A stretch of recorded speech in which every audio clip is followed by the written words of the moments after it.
Gubernur Jakarta Pramono Anung dan rombongan kepala daerah PDI Perjuangan menyusul ke Akmil Magelang untuk ikut retret Senin kemarin di tengah instruksi Megawati. Pramono menyebut suasana di Lembah Tidar terasa nyaman dan mengaku bisa tidur pulas.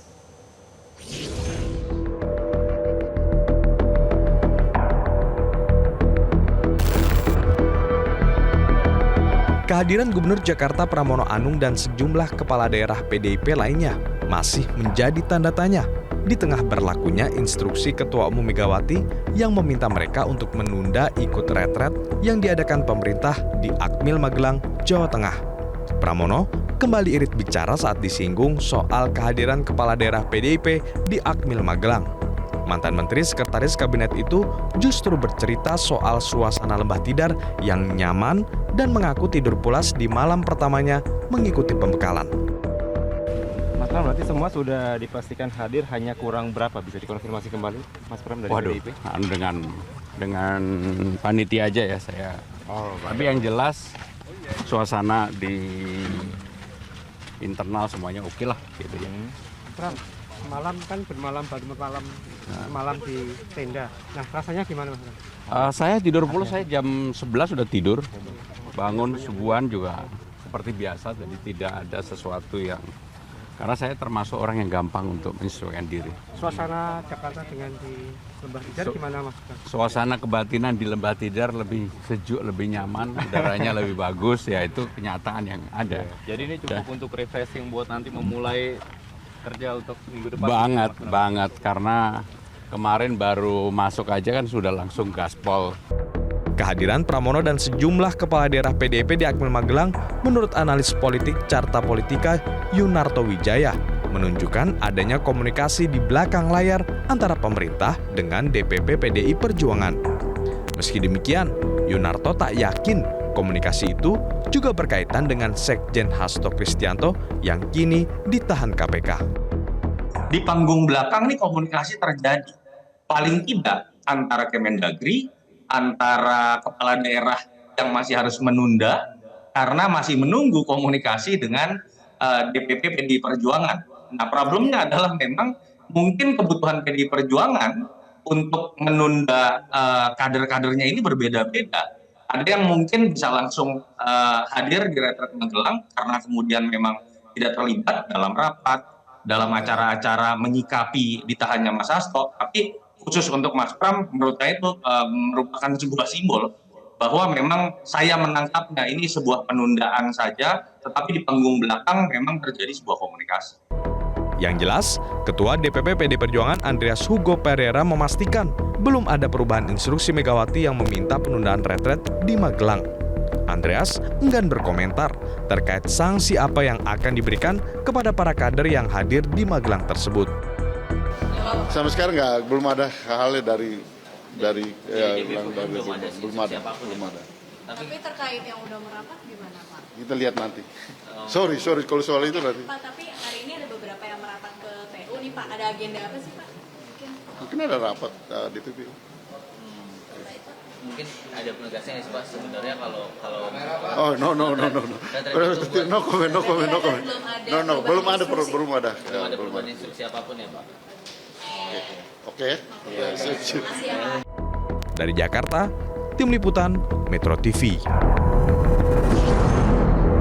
Pemirsa, kehadiran kepala daerah asal PDI Perjuangan di Akmil Magelang kembali memunculkan pertanyaan. Apakah kehadiran mereka sudah sesuai dengan instruksi Ketua Umum PDI Perjuangan Megawati Soekarno Putri atau justru sebaliknya? Pertanyaan berikutnya adalah apakah kehadiran mayoritas kepala daerah asal PDI Perjuangan justru baik untuk menjaga hubungan PDI Perjuangan dengan pemerintahan Prabowo Subianto? Kami akan membahasnya bersama dengan Ketua Umum Lisan Prabowo, Hendarsam Marantoko, dan analis politik Profesor Ikrar Nusa Bakti. Selamat sore Mas Hendarsam, Prof. Ikrar. Selamat sore, ya. Selamat sore, Mas Hendar. Oke, baik. Mas Hendar, akhirnya mayoritas kepala daerah PDI Perjuangan ikut Akmil di Magelang. Apa arti sikap ini buat hubungan PDI Perjuangan dengan pemerintahan Pak Prabowo? Jadi ya seperti yang tadi sudah disampaikan oleh Pak bahwa kita akan memasuki era baru. Walaupun itu dianggap ada beberapa hal yang rescue ala pemerintahan dan dialektika dinamika pendidikan Indonesia, bahwa kita masuk di era baru memisahkan antara satu masalah hukum dan masalah politik. Jadi kita harus sudah mulai beranggapan, harus sudah mulai mempunyai paradigma apa yang terjadi di Indonesia itu adalah kasus hukum biasa. Ya cuma orang nomor 2 di PDIP memiliki partai besar di Indonesia saat ini. Nah, artinya ini kan yang merupakan hal sebenarnya yang harus bisa kita terapkan ke depan. Kalau sampai nanti ini dianggap dalam kasus-kasus itu menjadi salah satu indikator bagi para kader-kader PDIP Baik, Mas Hendarsam, mohon maaf audionya sepertinya mengalami gangguan. Mas Hendarsam, kita coba perbaiki dulu ya audionya Mas Hendarsam karena kurang jelas terdengar. Sambil menunggu, saya akan beralih ke Prof. Ikrar terlebih dahulu. Prof. Ikrar, akhirnya mayoritas kepala daerah PDI Perjuangan mengikuti Akmil di Magelang. Menurut Anda, apakah Bu Mega melunak atau sejumlah kader PDI Perjuangan yang melawan? Kalau kita lihat dari surat Ibu Mega kepada kader-kader PDIP yang akan ikut di retreat di Magelang ya, itu jelas bahwa itu katanya kalau belum sampai tunggu dan kemudian hubungi ketua umum ya, dan kemudian tetap melakukan kontak ya. Dan ini seperti sebuah ya commander call lah dari pimpinan kepada bawahan ya. Tapi kita kan juga tahu kalau memang orangnya sudah ada di dalam, masa kemudian mau angkat kaki, angkat koper dari Lembah Tidar itu keluar kan juga nggak enak kalau dilihat sama orang, dan juga tidak mudah juga untuk melakukan hal itu ya, karena kan kendaraannya juga akan repot. Jadi mungkin yang udah di dalam ya dalam. Tapi seperti Mas Pram dan lain-lain kan waktu itu masih menunggu di Jogja gitu kan. Antara Jogja dengan Magelang itu kan tidak terlalu jauh ya. Jadi masih bisa dicapai dengan jalan darat dan itu bisa saja cepat ke sana. Dan saya yakin biar bagaimanapun Mas Pram itu kan juga wajah ya dari PDIP sebagai kepala daerah yang paling populer. Kenapa demikian? Karena beliau itu mewakili ibu kota Jakarta gitu kan. Jadi kalau kemudian beliau tidak hadir gitu kan, itu rasanya kok akan nggak enak lah dalam hubungan dengan pemerintahan Prabowo. Jadi, atau Prof. Ikrar, kemudian dengan apa arti kehadiran Mas Pram? Apakah itu artinya Bu Mega sudah melunak, sudah memberikan izin kepada mayoritas kepala daerah PDI Perjuangan, atau justru sejumlah kepala daerah PDI Perjuangan ini yang menego atau bahkan dalam tanda kutip melawan instruksi Bu Mega? Ya, negosiasi dalam dua pihak itu pasti terjadi ya. Yang saya maksud misalnya negosiasi antara Menteri Dalam Negeri dengan Mas Pram ya, sebagai mantan Menteri Sekretaris Kabinet ya di dalam pemerintahan terdahulu ya. Dan tentunya mereka hubungannya sangat dekat karena mereka pernah berada dalam satu kabinet yang sama. Dan kemudian Mas Pram juga bukan orang yang secara personal itu suka ngomong dengan gaya keras ya. Itu kan juga gayanya lebih lembut, dan kemudian juga kalau diajak berdialog itu kan juga lebih bisa gitu kan. Dan saya melihat bukan mustahil Mas Pram juga udah pasti akan berdialog juga dengan Ibu Mega, sebab kalau kemudian dia datang ke sana tanpa ada persetujuan ya atau green light dari Bu Mega, itu tentunya akan menimbulkan suatu problem ya bagi Mas Pram dalam kaitannya dengan Ketua Umum PDIP begitu. Baik, jadi menurut Prof. Ikrar pasti ada green light lah ya dari Bu Mega kepada Mas Pram dan juga rombongan yang ikut dengan Mas Pram. Saya beralih lagi ke Mas Hendarsam, mudah-mudahan audionya sudah lebih jelas. Mas Hendarsam, jadi setelah kehadiran Mas Pramono Anung ya terutama yang merupakan simbol orang terdekat Bu Mega, apakah bisa disimpulkan bahwa hubungan Pak Prabowo dengan Bu Mega tetap baik-baik saja? Nah, itulah yang saya sampaikan ya, memisahkan antara hubungan pribadi Bu Mega, memisahkan antara kasus hukum Mas Hasto dengan Pak Mega. Memisahkan antara adanya tanda kutip ya kan hubungan yang dingin antara Ibu Mega dengan Pak Jokowi. Ya. Dan ini hal yang harus kita lihat secara parsial, bisa kita untuk menjadi satu. Hubungan Pak Prabowo dengan Bu Mega itu sama sekali tidak ada gangguan, terlepas dari apapun yang sudah dinamakan sudah terjadi selama ini. Apa yang terjadi selama ini, yang terjadi sekarang ini lagi terjadi. Kalau itu pun kita kaitkan dengan proses, itu kan tidak setajam mungkin kalau Bu Mega kemarin ya kan di 2 periode sebelumnya berhadapan dengan Pak Prabowo kan itu kan malah lebih tajam lagi. Tapi hubungan mereka tetap baik-baik saja. Kalau kita bicara masalah tolak ukurnya hal tersebut, ini hal-hal kecil gitu saja yang bisa dijadikan parameter bahwa mereka akan buruk dan itu akan tetap baik-baik saja. Karena saya bisa pastikan, kami bisa pastikan bahwa kedekatan hubungan emosional, psikologis, dan kedekatan ideologis juga antara Bu Mega dan Pak Prabowo ini memang sudah komplek.